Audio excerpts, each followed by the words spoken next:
Hello and welcome to another episode in our Bolt Action Unit Guide, a series focused on looking over some of the more common units in Bolt Action, analyzing their stat lines, and then assessing where they belong on the battlefield. And today we are going to be covering a unit profile that I have touched on before in previous videos, and that is going to be the man-portable rocket launcher, which in Bolt Action usually takes the form of either the US Bazooka or the German Panzerschreck, both of which also make use of the Shape Charge special rule, something that will also be covered in this video. But with that being said, I'm not going to cover the Panzerfaust in this video, as my previous video, Panzerfaust vs. Panzerschreck, pretty much covers that weapon profile in depth, and that pretty much will stand in as the Panzerfaust video for this unit guide. So if you're a German player and you're wondering what kind of rockets you should be using, go ahead and take a look at that video also. But today we are going to be taking a look at Bazooka and Panzerschreck teams, which are usually two-man squads that can be taken in the anti-tank category of your reinforced platoon. And those two traits alone are immediately going to give us two major perks to these rocket teams. Not only are they going to have the small team special rule giving them a -1 to hit from incoming fire, but they are also going to be fielded in that platoon category that doesn't really have a whole lot of competition,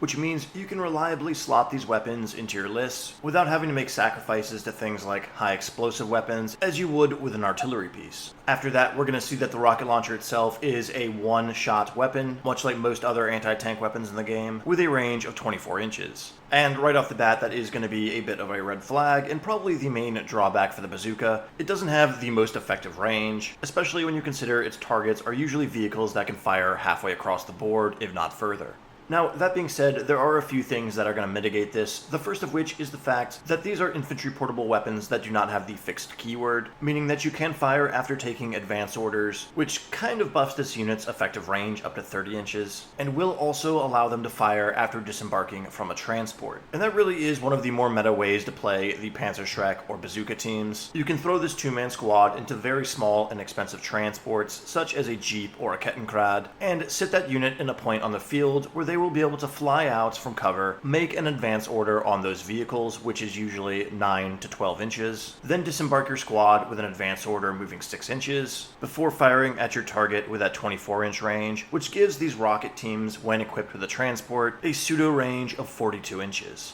But while this meta is very popular, it isn't foolproof. Usually, if you scoot your team that far down the field and jump them out in your opponent's face, you usually get one shot to kill them, and if you miss that shot or fail to penetrate, you will likely be retaliated against very hard. That's why it's important to play this strategy at the end of your turn, so should you miss, you can hope that you get the first dice next turn and take that shot right over again. Another major drawback to this strategy is that it is incredibly cheesy, and you might lose friends if you play this every match in a casual game, because, let's be honest, that's probably not how things were done in the Second World War, and personally, I wish that the suicide special weapon jeeps were something that Warlord would address. But let's say you're not cheesing the game with Jeep rushes. The rocket teams still do have an advantage that kind of makes their 24-inch range a little bit more tolerable, and that is going to be the Shape Charge special rule, which means your weapon is not going to lose penetration value when firing at long range. And that's incredibly advantageous when you consider that anything beyond 12 inches is long range for the Bazooka or Panzerschreck, and getting that close to your opponent's armor on foot is definitely not an easy task. So while the Bazooka definitely doesn't have the most effective range, it can be a great area denial tool, and prevent your opponent from charging armor into parts of the field that they would otherwise like to push. But let's go ahead and take a look at a point where the Panzerschreck and Bazooka deviate in terms of stats, and that is going to be with the penetration value. The Panzerschreck historically sported a larger payload than the Bazooka rounds, and Bolt Action represents this by giving the Panzerschreck a penetration value of 6, while the Bazooka sports a penetration value of 5.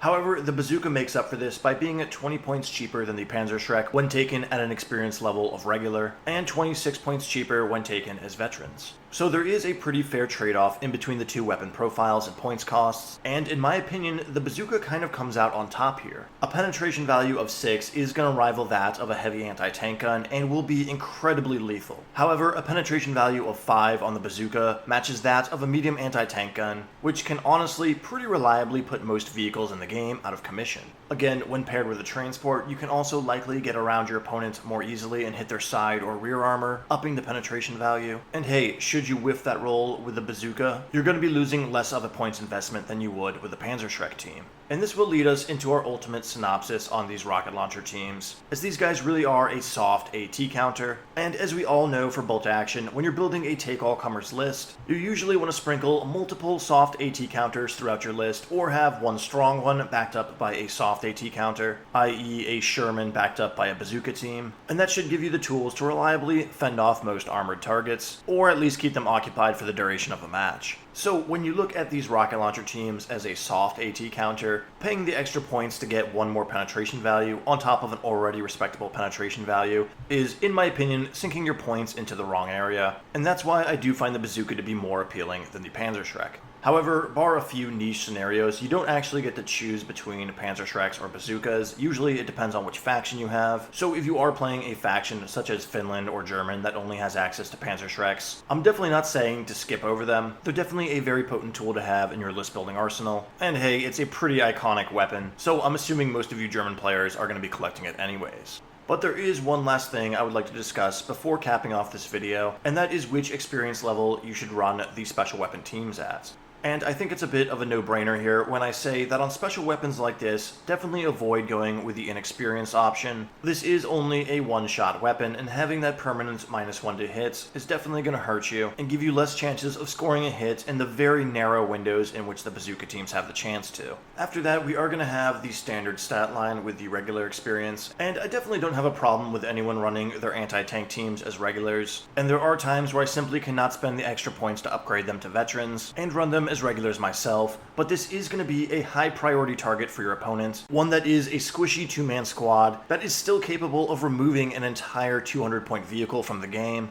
So you can bet your money that your opponent is going to try and kill these anti-tank weapons, and that is why I would recommend upgrading them to veteran status. Not only are they going to be activating more reliably to squeeze out those once-a-game shots, but layering their durability with the small team keyword, veteran status, and then also taking down orders when necessary, is going to make these guys a pretty hardy unit, and your opponent may have to sink a ton of small arms fire to actually get them off the tabletop. So while I did state that these are going to be a soft AT counter, they're definitely going to be a standout unit on the tabletop, with a lot of focus put on them by both you and your opponents, as they truly are going to be able to mess up any armored targets that they're able to hit. But that is going to wrap up our unit guide for the anti-tank rocket launcher teams. Definitely a unit that you should have in your collection should you have access to it, as they slot into those reinforced platoons very comfortably and can pad out your activations with some pretty healthy firepower. As always, if you guys enjoyed this video, go ahead and leave a like, consider subscribing to the channel and turning on notifications, as I do plan on making this bolt action unit guide a fully comprehensive series, so please do stick around for more content, and leave some comments below with your experience using bazookas or Panzerschrecks on the battlefield, and which one do you prefer. But as always, until next time guys, take care.